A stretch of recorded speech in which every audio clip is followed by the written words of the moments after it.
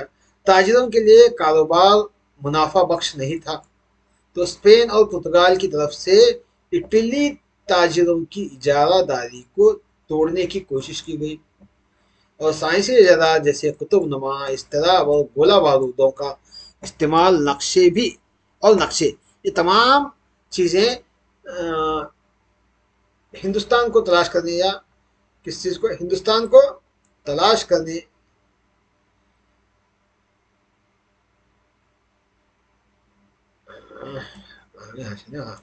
हिंदुस्तान का नया रास्ता तलाश करने में मदद मिली, वजह बनी। अब तीसरी जंग, कर्नाटक की तीसरी जंग के नताइज क्या है देखिएगा। कर्नाटक की तीसरी जंग के नताइज, फ्रांसीसी ये जंग हार गए। फ्रांसीसी हिंदुस्तान में अपने इलाके खो बैठे। पेरिस के माहिदे के बाद मुताबिक माहिदे के मुताबिक पांडिचेरी को हासिल किया। फ्रांसीसियों को जनूबी हिंद में घेरा लिया गया, और चूंकि अंग्रेजों का कोई यूरोपीय मुकाबला करने वाला नहीं था, इसलिए क्या है वो पीछे हट गए, हार गए। अंग्रेजों ने जनूबी हिंदुस्तान को फतह करने का आगाज किया। तो ये तीसरी कर्नाटक की जंग के असरात रहे। बक्सर की जंग के असरात देखिएगा। बक्सर की जंग की वजह से हिंदुस्तान इत्तेहाद फौजें अंग्रेजों के खिलाफ जंग हार गए। इत्तेहाद फौजें कौन थे? शाह आलम सानी, शुजाउद्दौला और मीर जाफर था, मीर कासिम था, ये तीनों थे। शाह आलम सानी ने, यानी इत्तेहाद फौज ने अंग्रेजों के खिलाफ जंग हार दी। शाह आलम सानी ने बंगाल में दीवानी हक अंग्रेजों के हवाले कर दिया। हक के दीवानी यानी जमीन का टैक्स वसूल करने का हक। शाह आलम ने 26 लाख रुपए दिए सालाना के इवज में बंगाल से। बंगाल में क्या है अपना इख्तियार खो दिया। और शुजाउद्दौला ने जंगी नुकसान के तौर पर कंपनी को 50 लाख रुपए दिए उस वक्त। और अंग्रेजों ने मीर जाफर के बेटे को वजीफा देकर बंगाल को अपना कब्जा में ले लिया। ये तमाम क्या है बक्सर की जंग के असरात हैं, यानी नताइज हैं। ये सब क्या है, हिंदुस्तान में अंग्रेजों का इंतजामिया कैसा था, हम इंशाल्लाह क्या है अगले वीडियो में देखेंगे। और यहाँ पर क्या है, जो आपको स्क्रीन पर दो QR कोड नज़र आ रहे हैं, ये नवाज़े उर्दू यूट्यूब चैनल के व्हाट्सएप ग्रुप और टेलीग्राम ग्रुप है। ये टेलीग्राम ग्रुप है और ये व्हाट्सएप ग्रुप है। इसको स्कैन करके आप वहाँ पर शामिल हो सकते हैं। और इसी तरह अगर हमारी वीडियो पसंद आया हो तो लाइक, शेयर, सब्सक्राइब करना मत भूलिएगा, ताकि हमें हिम्मत मिल सके कि मज़ीद इस तरह की आपकी खिदमत कर सके। उम्मीद है कि आपको हमारा वीडियो पसंद आया होगा। लाइक, शेयर, सब्सक्राइब कीजिएगा। इंशाल्लाह फिर हम अगले वीडियो में मुलाकात करेंगे। अल्लाह हाफ़िज़।